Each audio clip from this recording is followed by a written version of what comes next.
Hi dear students, आज का topic है सरफेस एरिया एक्सरसाइज 13.2 एनसीईआरटी। ठीक है, तो सबसे पहले हम देखते हैं क्वेश्चन नंबर 7 और 6। इनको मैंने बहुत ही सिंपल वे में लिया है और ये एग्जाम्स के लिए बहुत ही इंपॉर्टेंट क्वेश्चन है और मैं इसको शॉर्ट ट्रिक बताने जा रहा हूँ। बिल्कुल शॉर्ट ट्रिक है। ओके, आइए देखते हैं। इस क्वेश्चन को मैं बहुत सिंपल भाषा में समझाने जा रहा हूँ। एक सिलेंडर है, उसके अंदर एक सिलेंडर के अंदर पानी भरा हुआ है और उसके साथ में जो ये आपको दिख रहा है कोन जो एरिया दिख रहा है, इसके साथ में कंबाइंड एक पोर्शन है हेमिस्फीयर का, यानी कोन के साथ जो कंबाइंड है हेमिस्फीयर, उसको दोनों को ऐड करके हम लोग इसको वाटर में डालते हैं। जैसे ही हम इस सिलेंडर में डालते हैं तो जो इसका जो बचा हुआ पानी, यानी जो लेफ्ट पोर्शन दिख रहा है आपको, ये रेड जोन दिख रहे हैं, यानी ये जो पानी बच रहा है ये हमें बताना होगा कि कितना पानी बाकी है इसके अंदर, यानी उसी का वैल्यूम हमें फाइंड आउट करना है।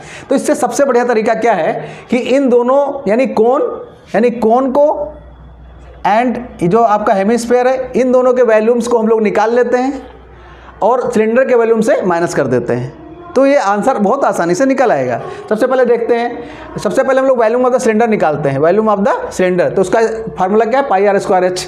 ठीक है, हमारी रेडियस कितनी है, 60 है, हाइट कितनी है, 180 है। ऐसा फार्मूला रख के हम लोग यहाँ तक सिंपली निकाल देते हैं, सभी बच्चे जानते हैं। अब हम क्या करते हैं, ये तो हमारा निकल गया सिलेंडर का, लेकिन अब हमें क्या करना है, इन दोनों के कॉम्बिनेशन को निकालना है। कोन और जो हेमिस्फीयर दोनों जुड़े हुए हैं, इनको एक साथ फार्मूला लिख देते हैं, volume of cylinder, volume of cone and hemisphere. तो इनका फार्मूला क्या है, 1/3 pi r square h plus 2/3 pi r cube. इसमें हम लोग वैल्यू रखते हैं तो क्या हमारा है, सब तो रख लेंगे। हाइट कितनी है इसकी, 60, इसका और इसकी हाइट 60 है, और इसमें जो है रेडियस कितना है आपका, रेडियस कितना है दूसरे वाले में, 60।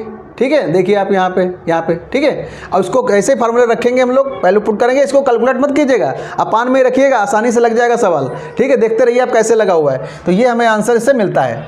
अब हम लोग क्या निकालेंगे, वैल्यूम ऑफ लेफ्ट वाटर, यानी इन दोनों के प्लस को यानी इस वाले वैल्यूम से माइनस कर देंगे, सिलेंडर के वैल्यूम से माइनस कर देंगे। तो देखिए पहला हमारा आंसर ये आया था और दूसरा हमारा आंसर ये आया है, तो इन दोनों को हम लोगों ने माइनस किया और ये हमारा आंसर मिल जाता है। बहुत ही आसानी से, इसको बस इतना ध्यान रखिएगा 7 से डिवाइड मत कीजिएगा। नेक्स्ट क्वेश्चन की तरफ देखते हैं। बहुत ही सिंपल भाषा में हम समझाना चाहेंगे इस चीज़ को। इसमें भी एक सॉलिड सिलेंडर है। ठीक है, ये दोनों एक दूसरे पर माउंटेड हैं, यानी बड़े सिलेंडर पर छोटा सिलेंडर रखा है, उसकी हाइट और रेडियस जो भी दे रखी है, तो इसको हाइट ऑफ द पोल, इसकी जो सब कुछ दिया हुआ है, तो इसका निकालना क्या है, मास ऑफ द पोल निकालना है। टोटल क्या निकालना है इसको, मास ऑफ द पोल। सबसे पहले हम इसका भी वैल्यूम निकालते हैं, लेकिन इसमें एक सबसे बड़ी चीज़ है, ये जो यहाँ पे 8 ग्राम मास दिया हुआ है ना, ये सबसे महत्वपूर्ण क्वेश्चन में आता है हमारा। इसमें क्या करते हैं, सबसे पहले हम वैल्यूम दोनों के निकाल के प्लस कर देते हैं, इन दोनों के वैल्यूम, यानी pi r square h plus pi r square h. तो सबसे पहले नीचे वाले की लेते हैं, फिर ऊपर, यानी दोनों को वैल्यू पुट कर देते हैं। इसका रेडियस 12 है, इसका हाइट इतना है, इसका जो है रेडियस 8 है, इसका हाइट 60 है, सब बना हुआ है इसके अंदर।